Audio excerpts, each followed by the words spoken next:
You're listening to the Late Night Football Show with your host, Rohit Singh. That's me. On this show, we talk about some of the most seriously silly topics from the world of football for your entertainment and enjoyment. Please remember that the show is BYOL.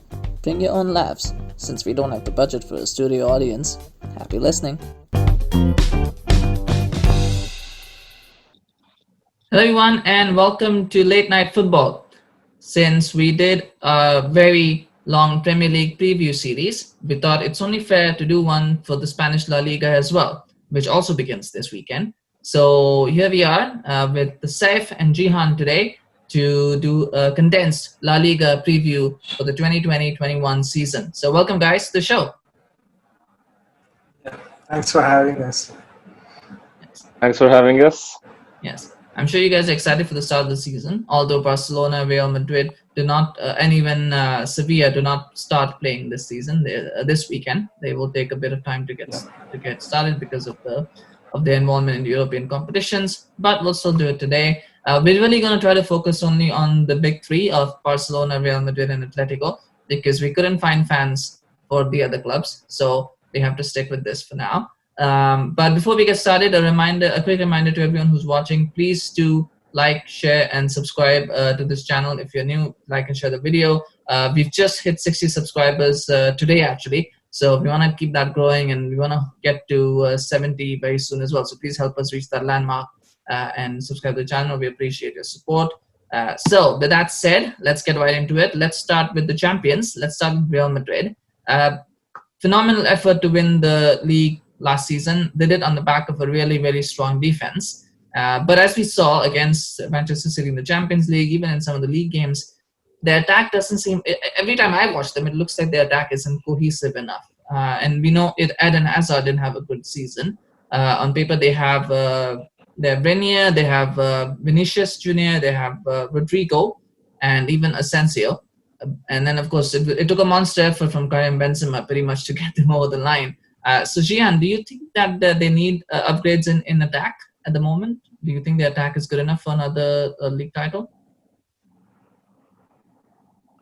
So, my verdict on this is Real Madrid obviously have squad depth. I mean, the thing that they've always focused on, though, was that attacking midfield area. I mean, you've always had your James Rodriguez and Isco and Asensio. But when you think about it from the wider perspective, you have four players playing in attacking midfield, but you can't fill in your wings and strike properly. I'm not saying, with all due respect, Vinicius Jr. is a massive talent. I mean, he's fast, he's exciting, all of that. And obviously, Benzema's been serving for what? It's been about a decade. Yeah. But Hazard, I mean, when you talk about Hazard, you mentioned him a while ago. The problem that Hazard's mostly had was he's had to fill in that Ronaldo shoe, you know? And that's always a big pressure. I mean, Barcelona will obviously face this one day when Messi leaves. I mean, he was supposed to this season, but he hasn't. Well, till now. But Hazard just coming off of Chelsea. I mean, we saw what he did with Chelsea. It was almost a one-man show with him at Chelsea. And to fill in those shoes as Real Madrid, it's not that easy. So do they need to bolster their attack in terms of buying players? Well, there's a big question about who's available in the market and whatnot. We all obviously have the rumors around Mbappe, right? But I don't think he's leaving anytime soon. So Zidane will obviously have to do with what he's got. And I think I saw this statistic where Zidane is probably one of those very few managers at Real Madrid who's won so many titles with almost zero purchases. So I honestly think I will side with Real Madrid this time. They will succeed without many purchases. Okay. Yeah, and owing to the pandemic as well, I think they might not go for a lot of signings. I mean, obviously, a lot of La Liga clubs can't afford to spend a lot right now unless they sell players. Mm-hmm. No, for sure. But I mean, one thing, that was said by Zidane. I don't know if it's by Zidane or by somebody within the club who said that until they sell Gareth Bale, they can't really move forward with their rebuild, and that makes sense. But how difficult is it going to be to offload Gareth Bale? It looks like he doesn't want to go. It looks like nobody wants him. Where do you begin with Gareth Bale? Well, again, I think there are two things over here. Firstly, the transfer fee, and second, his wages. Mm-hmm. So obviously the wages are pretty high. I think it's around 600K. 400k or 600k, yeah, Yeah. 600k. My bad. Yeah. So obviously a lot of clubs can't afford that, and on top, and even if even if in case they want to afford him, probably I don't know. Real Madrid might have to let him go for free or probably a very nominal fee, I guess. Even if clubs would like to keep him for a couple of seasons or so. So yeah, it's going to be really difficult to offload him, of course. I don't know. I saw a rumor somewhere where Real Madrid were agreeing to pay like half of his wages or something to the club that purchases him. So I don't know. We'll have to wait and see. Yeah, it'll be something like what Man United had to do with Alexis Sanchez, I guess. They'll have to like Yeah. subsidize the wages or things like that. But it is, I mean, in a normal transfer window, I think this would be a big story. But we've got another big story that we've got to talk about that actually dominates the headlines. So let's talk about that for a second before we move on, to other things. So because that is the big elephant in the room. So let's address that now. Let's talk about Lionel Messi. That was the biggest transfer saga of the summer, and it's finally resolved with him saying that he's going to stay at Barcelona for another season. But clearly, I don't know if you guys saw, he put a message out afterwards saying that he was pretty much saying that I'm staying, but I'm staying against my will. Yay. Um, is this whole thing going to like damage Barcelona's season? Not just even this season. Is it permanently going to dent Barcelona for a while to come? Because it's a toxic thing, right, to happen where you have a player. He's basically the captain of the club, and he's basically said, I'm staying against my will. So what do you think as a Barcelona fan? Where do you stand on this issue with Messi? So yeah, I mean, as a Barca fan, I think there are probably two ways of looking at it. Firstly, I mean, he has been at the club for like around 2 decades. He has got us out of trouble a number of times and all that. He has obviously served the club well. So I think in that way he deserved, I think, a proper send off. I guess. I mean, we should listen to his demands, and if he wants to leave, I think he should be allowed to leave. That is one way of looking at it. Secondly, I mean, looking at it from, let's say, the club or La Liga's perspective, I think obviously they don't want to lose him. Obviously, it generates a lot of revenue and stuff. And obviously viewership, sponsorships. I mean, they've obviously lost a lot of players in the past, be it Ronaldo or Benzema. I mean, Ronaldo or Ronaldo, and many other players in the past as well. So yeah, probably I think Messi for now is their biggest asset, I would say. So on that note, then, Gian, is it fair at this point to talk about a no confidence motion against the board? Because I know that's where we're kind of headed. It would probably solve a lot of issues because that's what Messi has said. His problem is more with the president, isn't it? Well, we have to think about this more than as football fans. I mean, think about it from two perspectives. One is Messi and the other players, and then the other from Bartomeu. Nobody likes losing 3 or 4 goal leads and then losing out of the Champions League. I mean, they did it at Rome, they did it in England at Liverpool, and let's just forget the Bayern Munich incident for now. I mean, if for those of us who've watched the match, I mean, in both instances against Roma, even in Barcelona when they won 4-1, Roma dismantled them, but they were unlucky. They couldn't finish their chances.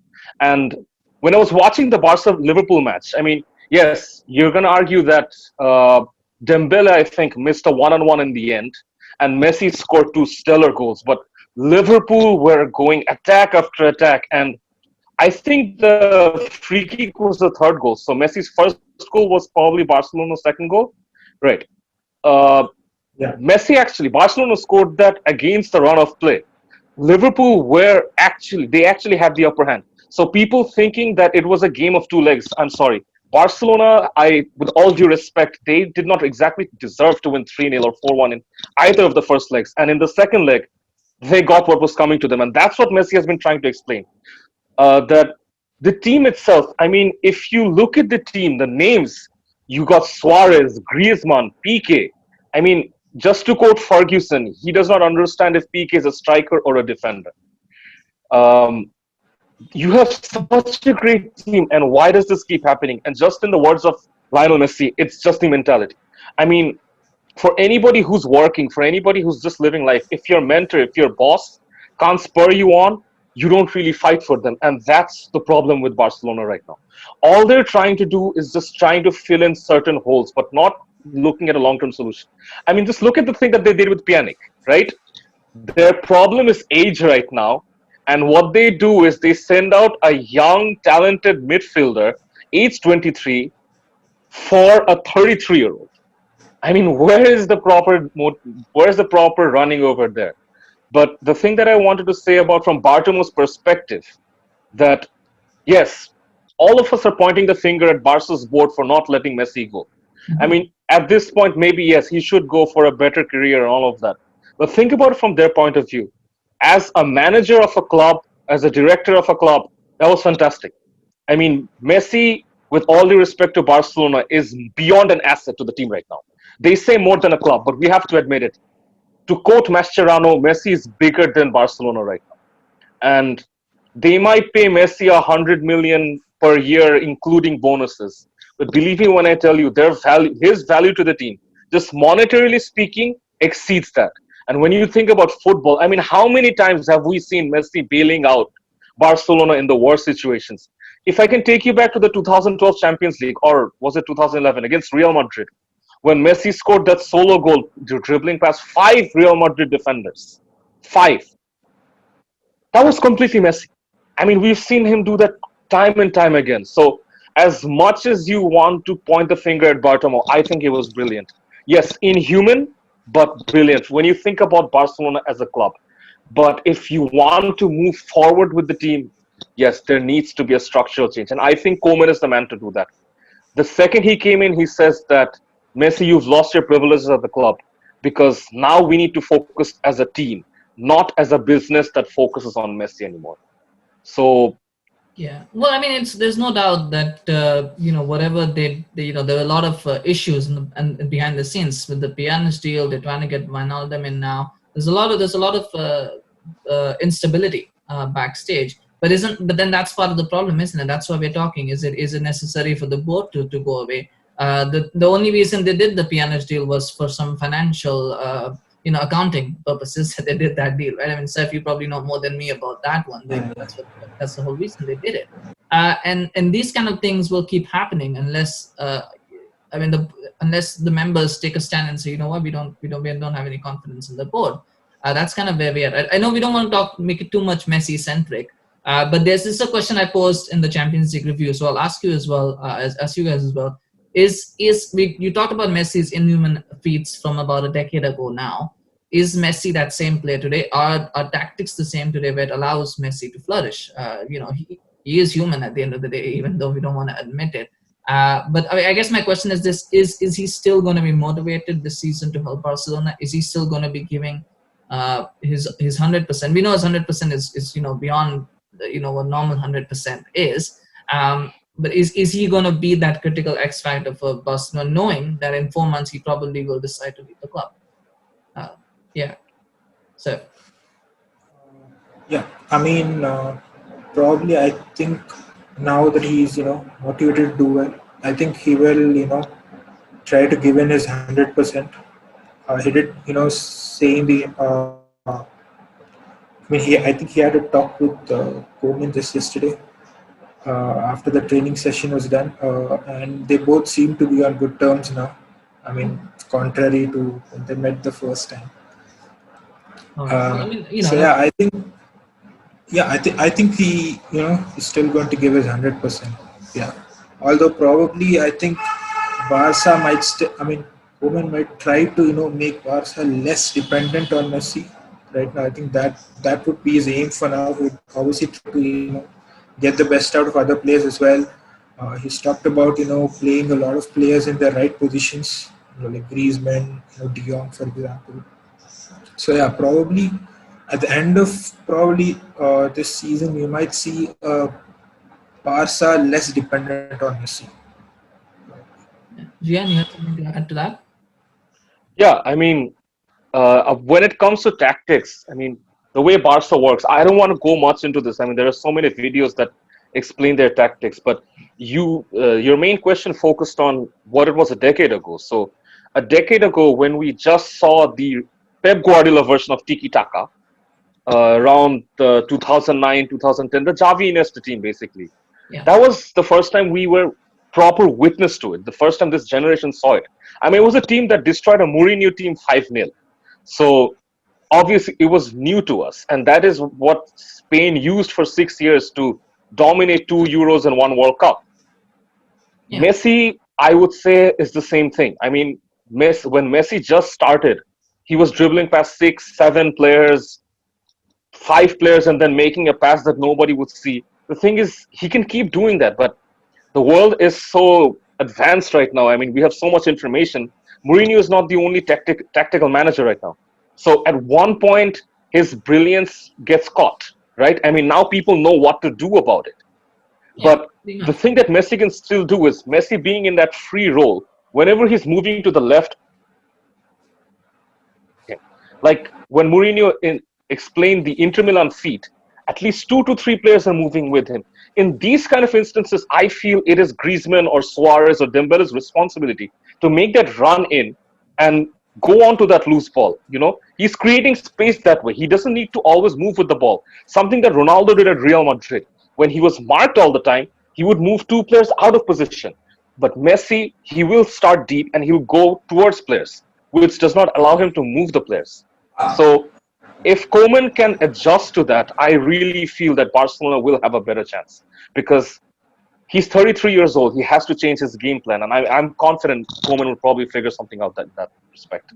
Well, speaking of Koeman, we have to be, the obviously additions are needed to the Barcelona team after what happened. But the players that have been linked so far, the two strongest rumors that we have so far is one is Memphis Depay from Lyon, and the other is Jorginho Wijnaldum from Liverpool. Obviously, both of them being Dutch.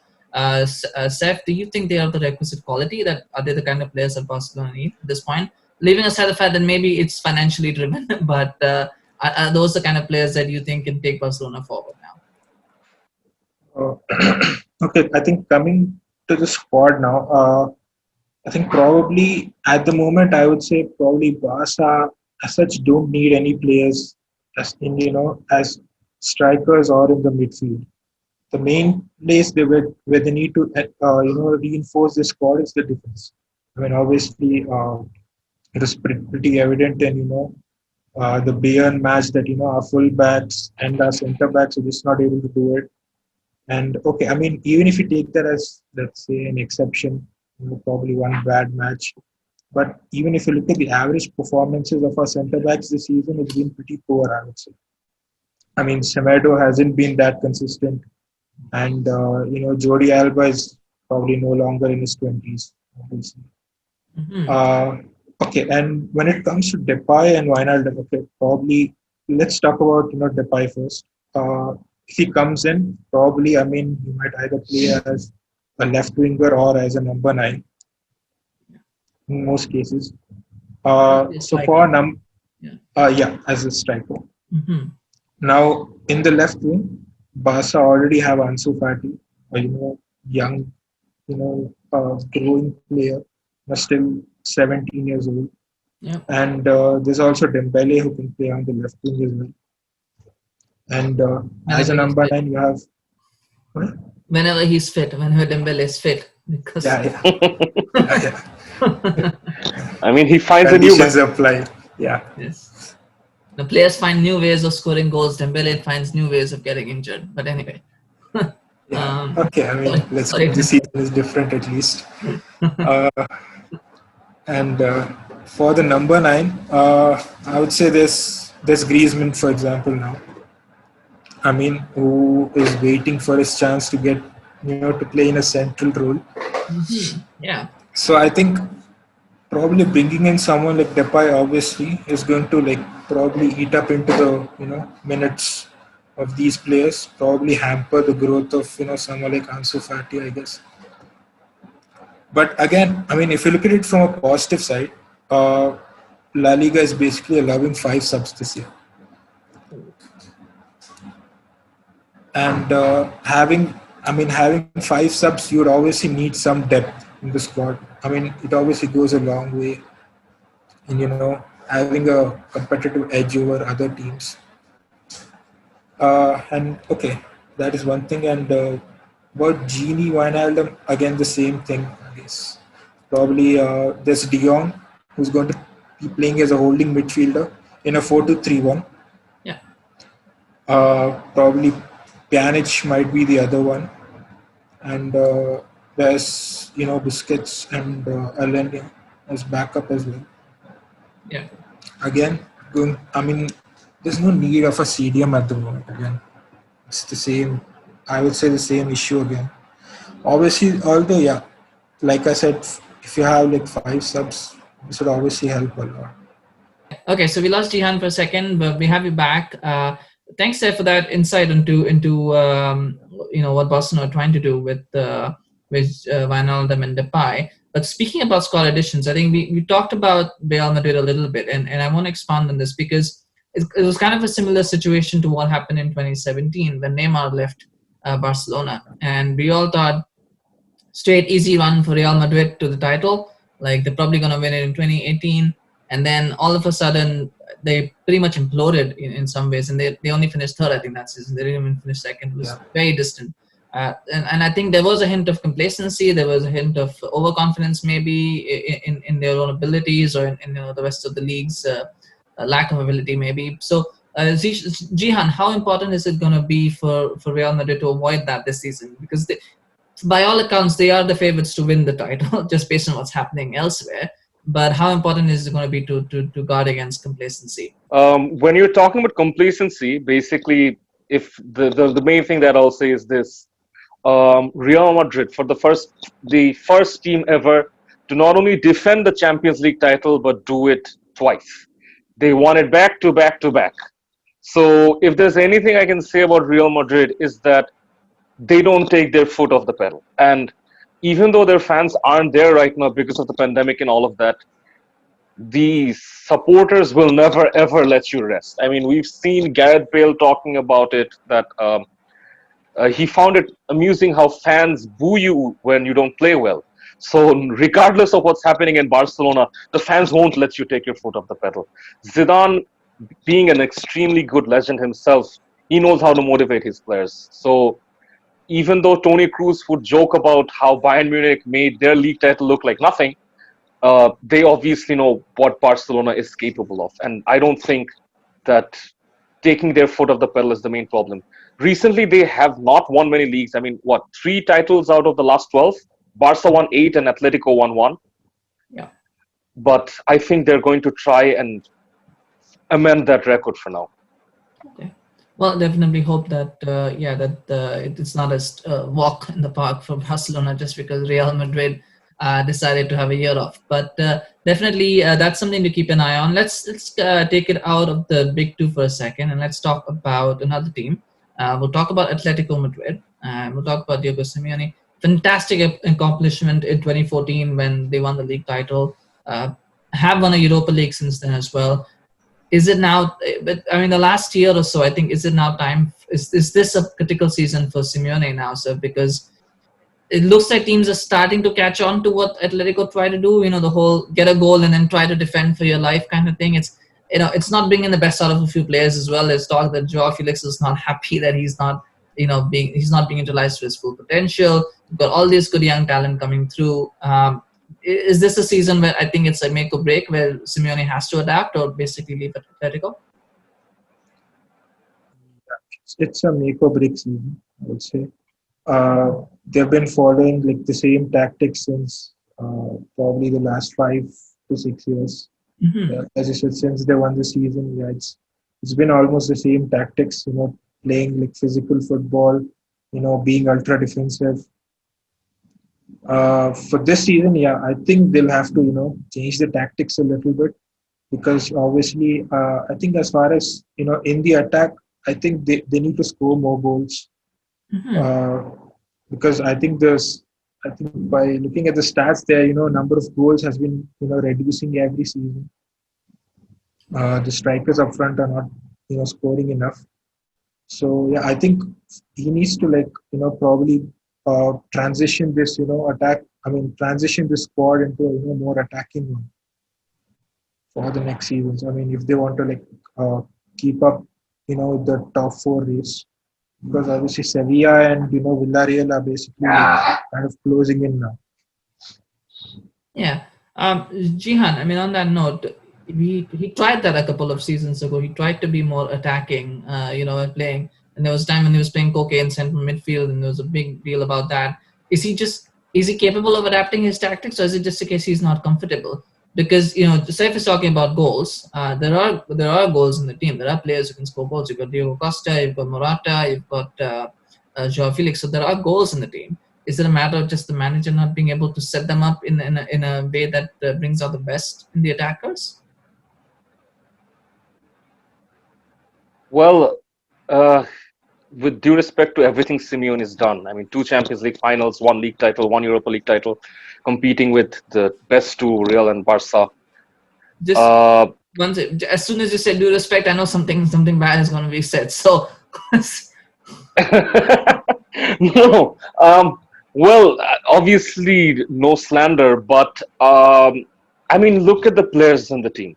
You have Yannick Carrasco, you have Correa, you have Saul, Koke, and all of these players. I mean, their defensive midfielder, Partey, the player linked with Arsenal, he himself is so fast for a defensive midfielder. I think his pace is somewhere around Kante's. And I've been watching a few of their matches. It's not like they don't have pace in their ranks. They have a fast team. Morata, Felix, all of these are so fast, such fast players. But even if you argue that they play on the counter attack, no, I mean you see Oblak and Jimenez, all of these players defending with their lives and just playing up a long ball. And I want to know why. I mean, Jurgen Klopp the other day, he's saying that their talent is so much. They have such beautiful players, but they still play this wrestling-esque football. Why? Why is that? Um, to me, Simeone honestly feels a little one-directional, and it could kind of be the problem that Leicester had with Claudio Ranieri after he just won the league and just became manager of the year. I mean, Claudio Ranieri was manager of the year. Nobody could say anything to him. And Simeone seems to have that same sort of power, that same sort of problem, if you will, around him. That these are the tactics that have won him for years, right? And it's for you and I right now, it's easy to analyze, but I understand that from Simeone's point of view, he's thinking, okay, this worked for 5 years. Why won't it work anymore?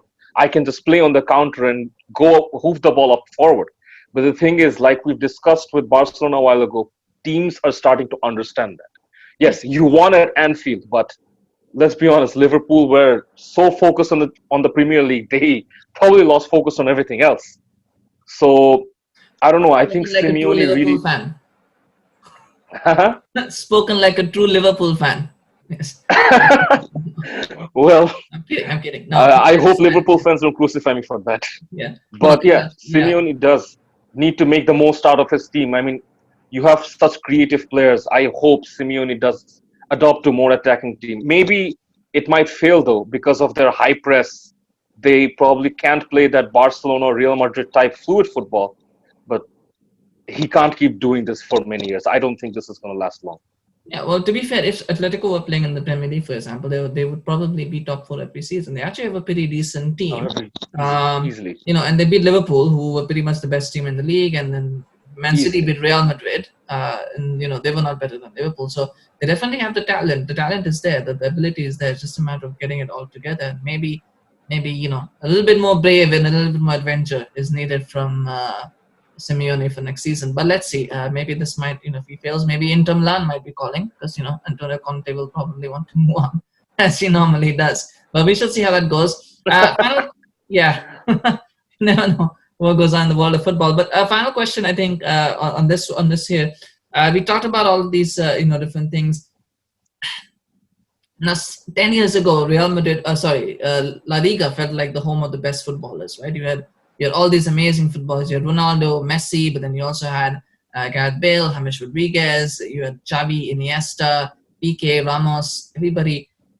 does this season feel a bit underwhelming because does it feel like there's a lack of star power in La Liga this season? Does it? I mean, I understand that there's COVID, and so there were not a lot of big purchases that could be made. Understandable, but does it? But there are a lot of players that have left. I mean, a lot of the players are leaving La Liga, and the big deals are happening in the Premier League, for better or worse. But do you guys? I mean, I'm saying this as an outsider. You guys probably follow it more than me. Do you feel that this season is a bit underwhelming? The summer has been a bit underwhelming. This season could be a bit underwhelming for La Liga. Let's start with you, Seth. Yeah. Yeah, probably a little underwhelming. Yeah, I think I would agree with that. Obviously, a lot of stars departing. A lot of clubs obviously need cash this season. I mean, obviously, probably having no crowds has probably hurt La Liga the most out of all the other leagues. So yeah, I think probably because of that, a lot of just for raising funds, a lot of clubs have basically decided to part with a lot of their stars as well.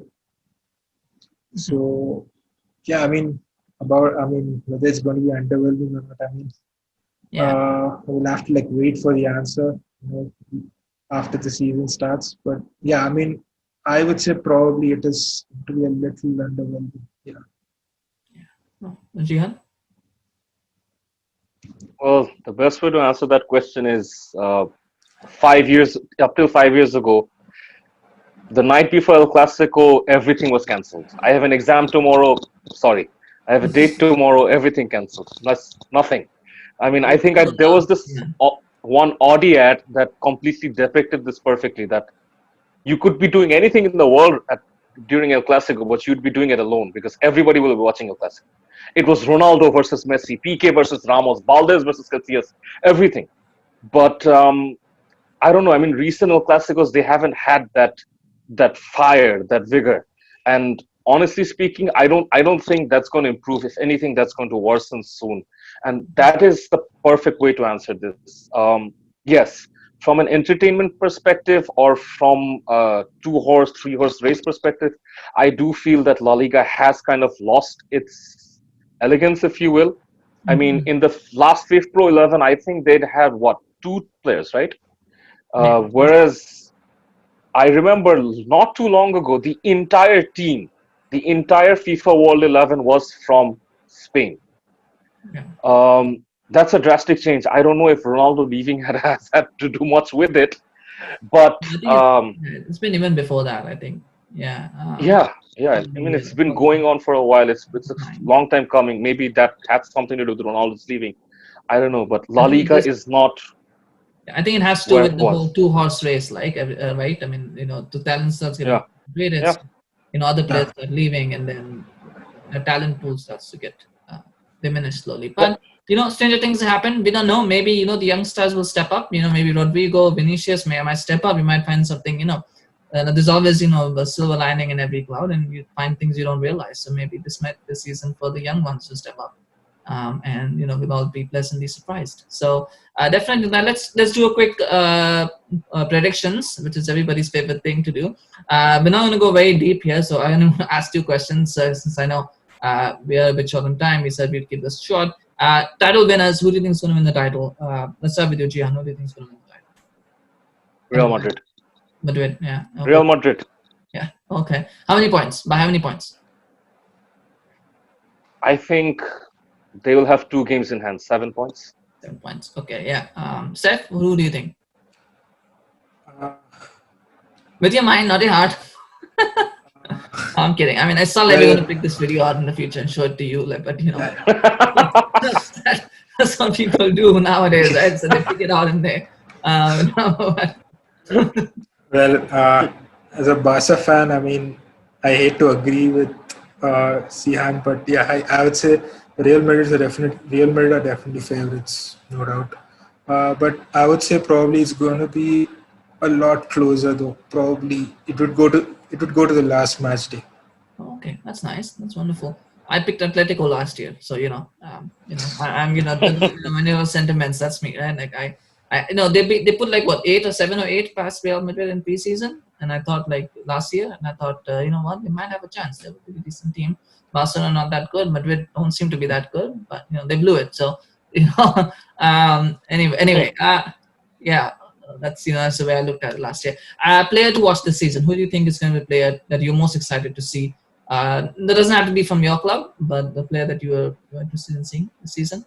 Let's start this time with you, Seth. Uh, I would say there are probably two of them. It's kind of close between them.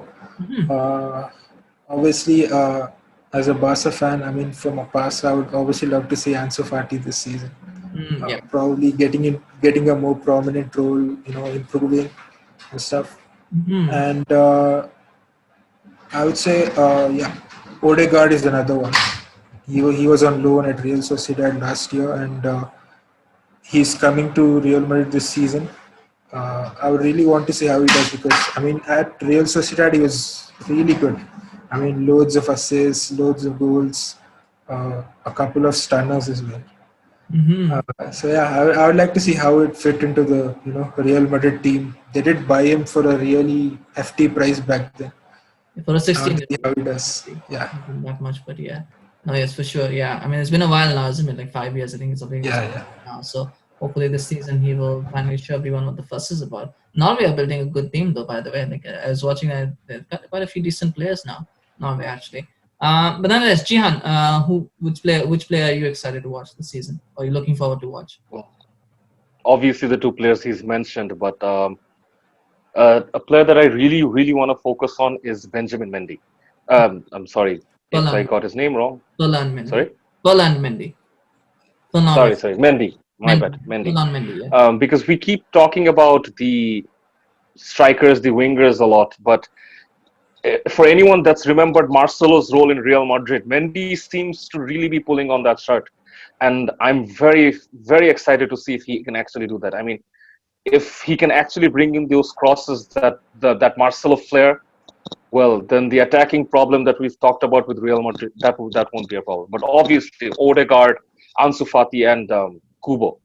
Yes, these three players, these three youngsters. I'm really looking forward to that. Yeah, that's how Barcelona do have a good youth academy, it looks like. So, and so do Real Madrid, actually. So let's hope they use that this season. They cannot make big purchases.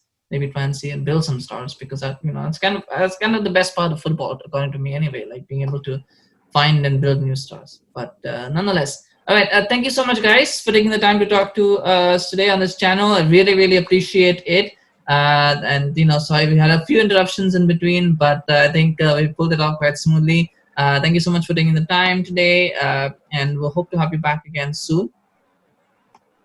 Yeah, thanks for having us.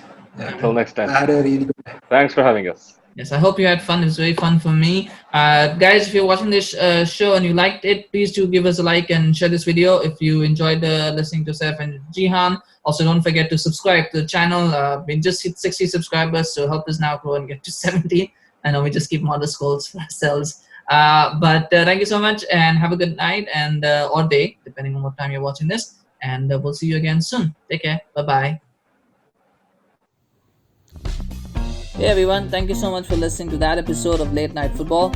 We need your help to grow this channel, so if you've been enjoying the show thus far, please do like and subscribe to this channel and share it with your friends, family, colleagues, neighbors, drinking buddies, fellow football fans, and anybody else you know or don't know.